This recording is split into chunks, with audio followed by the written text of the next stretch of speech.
Good morning, everyone. This is Jeffe Kennedy, author of romantic fantasy and fantasy romance, here with my first cup of coffee. We've got a bit of a halo in the background here. Sorry about that. Uh, but considerably less weeping today. I'm sure you'll be happy to hear. Today is Tuesday, February 23rd.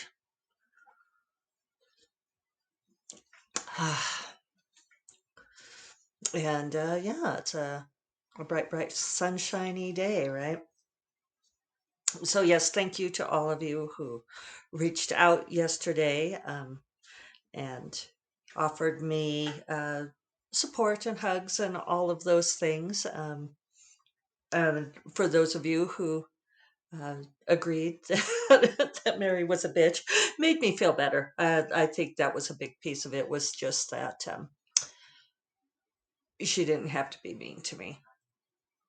But I'm not going to talk about it so that I don't start crying.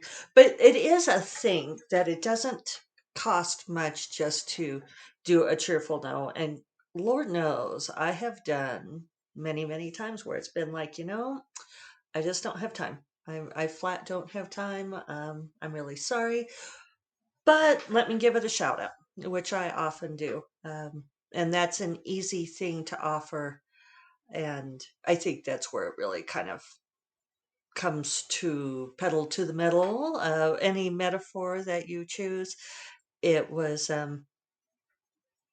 if it was simply a matter of time, and I'm messing with my hair because I need to get it. I have a hair appointment tomorrow. You all will be delighted to hear that. So quit fussing with it.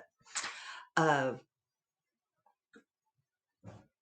it distracted me from my thought. Uh, it's just that almost everybody is so nice about that sort of thing. And, it would not have cost her much to just offer to give it a shout out, to say, so sorry. Um, could not, just can't fit anything else in. But yeah, let me give it a shout out on release day or the day after, or send me the book and maybe I'll get to it. That's what we all do. That's and if somebody says, sure, send me your book and I'll see if I can give it a blurb, and then they never say anything to you about it again, that's when you let it go, because they are politely taking me out. And that's what we do, is we politely take outs on that kind of thing. I Someone asked me to blurb, it was a newbie author, asked me to blurb a book for him once, and I said I didn't know if I'd be able to, and he sent it to me, and and I gave him what is my standard line, and I know that this is just how it works, where I said, I don't know if I can, I don't know if I'll be able to or not, but if I can, I'll try. And he said, okay, thanks. And then he proceeded to nag me about it, like sent me 3 more emails bugging me about it, which was difficult because I had decided I couldn't support the book because I didn't like how the female characters were portrayed. And it was like, I'm not gonna go there. I'm not gonna do that. Um, and that's when you politely give someone the out. You don't keep nagging them. Um, a simple ask. It's easy to put people off politely. Onward, onward, because everybody else is being so very nice.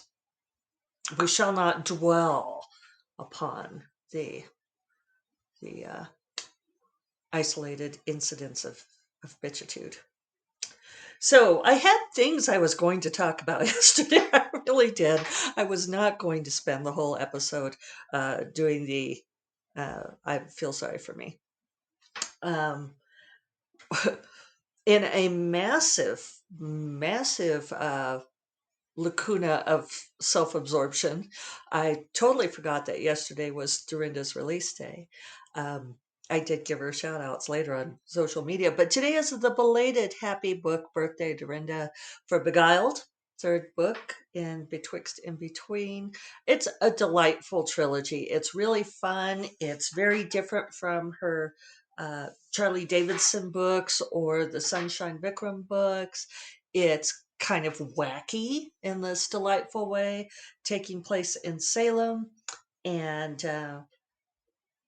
Darynda will make everyone laugh. If you saw the blurb she gave me for Dark Wizard, I shared that on Facebook yesterday. I know, Library Addict, you don't have Facebook. I'll put it in the show notes here. Actually, you know what? I should read it to you because it's so damn funny. Let's see. I will see if I can bring it up on my phone, since I was unprepared, which is part of the brand here at First Cup of Coffee. See, if we were sitting at our cafe table and I would be like scrolling through my phone going, just wait, I can find this email, I can wait. And people at the table next to us would be judging us because they'd be like, look at that woman. She's like spending the whole time having coffee with her friend on the phone. But we wouldn't like her either because she'd be way too judgy. Aha, here it is. Okay. With delicious characters and exquisite writing, Jeffe Kennedy is an author you simply can't go wrong with. Dark Wizard is one of my top reads ever. It will always have a place on my favorite shelf. I was drawn deeper and deeper into the story with each succulent twist, each savory turn. Jeffe writes with stunning beauty and clarity, and I can't even hate her for her. I can't even hate her for it. I've tried. Oh, how I've tried. She's just that good. Damn it, you know what? I take it all back. Fuck you, Jeffe Kennedy, if that's even your real name. I hate you so bad. So bad. Also, when is the next book coming out? Not that I'm going to read it. You know why? Because I hate you so bad. But if you could give me a general idea, that'd be great. A plus, highly recommended. So, there's our counterbalance in the universe. You know what? And I was talking about Darynda's book, and I managed to make it be about mine instead. We tease each other about that a lot. It's like, oh, you only care about yourself. That's true. So anyway, I will put the Beguiled cover, which is really cool. I love it. And links to the book in the show notes. Check that out.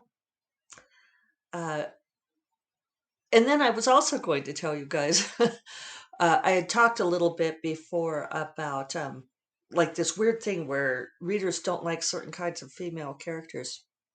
Well, this new review popped up on Golden Griffin, and I don't even know why I saw it because, like I told you, I don't go and look at these things very often, but it popped up on Amazon, and it was like, I don't know, it's, Amazon just loves controversial reviews or negative reviews. So it was, it's like the top review now, which is always charming. And it's like, this was a DNF for me. And I was like, oh, really? It was a DNF? And she's like, I got 2/3 of the book, 2/3 through the book, and I had to quit because Zeph is just so selfish. She is an incredibly selfish character. Every scene starts and finishes with her own needs. What can I say? But this was my favorite part. At the end, she says, it's 2021, so we're not slut shaming. But she doesn't spell out slut. She does SL asterisk T, which, I want to say, slut is not actually a dirty word. But, not FAA doesn't ban it, that kind of thing. You could actually say slut. But I think maybe maybe her keyboard won't put it in there. Maybe she just has, instead of the U on her keyboard, she has the asterisk. It could happen. So she says, it's 2021, so we're not slut shaming.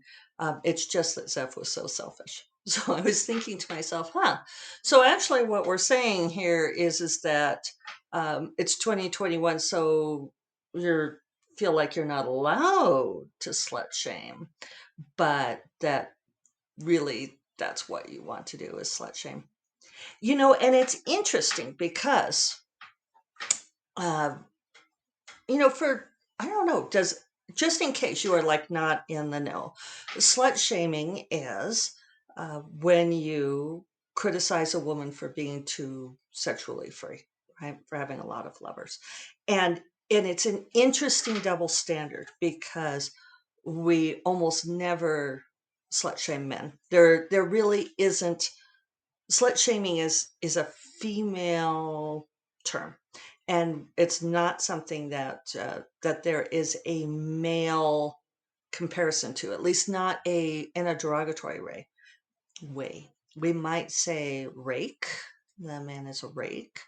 We might say that he gets around, that he's a ladies' man. We don't really ever call men sluts, except that now some people have started to, which is it's kind of entertaining to hear a man referred to as a slut. But it's still kind of a badge of honor, right? Because that's our social double standard. That a man who gets around, he's a ladies' man. It's like he is full of vim and vigor and he is scattering his seed widely. Whereas a woman is supposed to, like keep that nickel clenched between her knees and, you know, be a virgin when she gets married and pop out a bunch of babies and, only have sex with one man, P and V, in her whole life. So I knew with Zeph, even though she comes from a culture which is, she's Tala, which is a very promiscuous culture. They don't have any of those kinds of social reservations, which they are a people who need more children, desperately need more children for a long time. And now they're doing better. But I mean, that was something that I created very deliberately about that culture, was I wanted it to be a culture where, uh, like virginity just isn't that important. And that there aren't reasons why you can't have as many lovers of whatever variety you like. It kind of comes into play when they like have affairs with people from other cultures, and it becomes a problem. But with Zeph, I did know that I was taking something of a risk, but I thought, it's 2021. I can have this very sexually free woman. And I wanted to play with the gender swap. That, this is Golden Griffin and the Bear Prince. And the Bear Prince is Aster is a virgin because he's heir to the throne, and he's, his father died before he was born, and he's clinging to these ideals of honor and nobility. And he knows he's going to have to be in an arranged marriage, a marriage of state. And he believes that he should, be a virgin when he gets married, that he should, cleave to this one woman. Esther's, he's a little messed up in the head. He tries really, really hard. I do love Esther. And he is a good man. And it's funny how, like, the reviewers who don't like Zeph are like, but Esther's such a good man. It's like, yeah, and she's a good woman. I mean, even though she doesn't keep that nickel clenched between her knees, she's still a good person.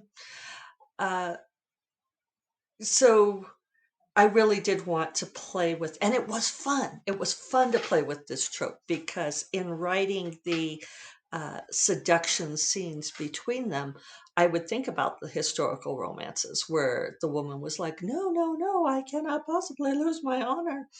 And, and the rake is like, oh, come on, just a little bit, just a kiss. But I gender flipped it, and it was fun. It was really fun to do. But, so then we're back to this, but we're not going to slut shame Zeph exactly. The other thing that's funny is that Zeph is the daughter of Zir from the Arrows of the Heart. Zir is in a few of the 12 Kingdoms and Uncharted Realms books, but the Arrows of the Heart is his book. And Zir is a total rake. I mean, Zir has pretty much seduced everybody who's seducible. He's a total slut. Zir is a total slut. And Kareen, he's her favorite character, but Zir is a total slut. And I think even Kareen would agree. And Zer finds his way to monogamy because that's what Karen needs from him. And Zeph is his daughter in many, many ways. She's her mother's daughter in a few ways, but she's really her father's daughter. But I don't think, and like I said, I don't comb my reviews, so it could be out there, but I don't recall seeing anybody criticize Zer for being a man slut. So I just think it's funny. I do think it's funny. It's 2021. We're not slut shaming. We're just saying she's selfish. So that's like the dog whistle, right? That's the a woman's not a slut, but she is selfish. Bad thing. I do think it's interesting too that one of my beta readers is a member of the LDS Church. Excuse me. Sorry, God. I was being nice. She's very much a committed member of the Church of Latter-day Saints, or Mormons. For those of you who aren't as familiar with American culture, it's a very American religion. But she is a convert to the LDS and a committed member of that community. It's a really important part of her life. She's one of those people who embodies all the ideas of service and community that are what the LDS Church is founded upon. There are unattractive aspects to the LDS, as there are with, in my opinion, most organized religion. But she really lives her ideals, and I admire her for that. And she had commented on reading Golden Griffin that she really liked how the different characters respect each other's positions on chastity versus polyamory, that it's kind of a to each his own, and that they're all very respectful of each other for that. So like, even though I personally, as the author, kind of make fun of Astor for clinging to his ideals, well, part of that's because I've been in his head, and I know that it's he just really rides himself very, very hard. And if he can find a rule that will help him navigate and feel like he's doing the right thing and living up to his father's legacy, then he will cling to it with the tenacity of a pit bull. But, really, I thought that was a lovely comment that she made, that she liked that people respected each other's ideals and feelings and principles on the matter. And I think that's what it comes down to. It's like, if you don't want to be a slut, don't be a slut. But if you do, then that's the whole point of We Are Not Slut Shaming. We are. It's because what other people do with their bodies is up to them. As long as they're engaged in consensual activity, right? It's a problem when they become predatory and affect other people in negative ways. But, otherwise, it doesn't matter. It's 2021. We're not slut shaming. We're just annoyed that she's selfish. Yeah, I do believe that everyone should read what they want to read. I love some of those memes that have gone around, like the reading list, put all the books you want to read, the top 10 books you should read before you die. And then it's like all the books you want to read the books you want to read. There, you're done. I love that, so yeah, if a character annoys you, yeah, don't read a character that annoys you, read something for pleasure. Read Beguiled by Darynda Jones. Me. But yeah, read fun things. The other thing that I just finished reading is Capture the Crown by Jennifer Eastep. And you guys, I think that this is her best book yet. I really do. And I like Jennifer's books. But let me tell you, Prince Leonidas, it's all the hotness. All the hotness. Cannot wait. Cannot wait for you guys to read this book. It doesn't come out till like July, but I feel like I'm smudging my lipstick. Is that It's hard to tell. I think human beings were not meant to talk to their own image like this. This can't be good for us psychologically. Uh, but yeah, Capture the Crown, Jennifer Estep. You can pre-order it now. I'll throw that in the show notes too.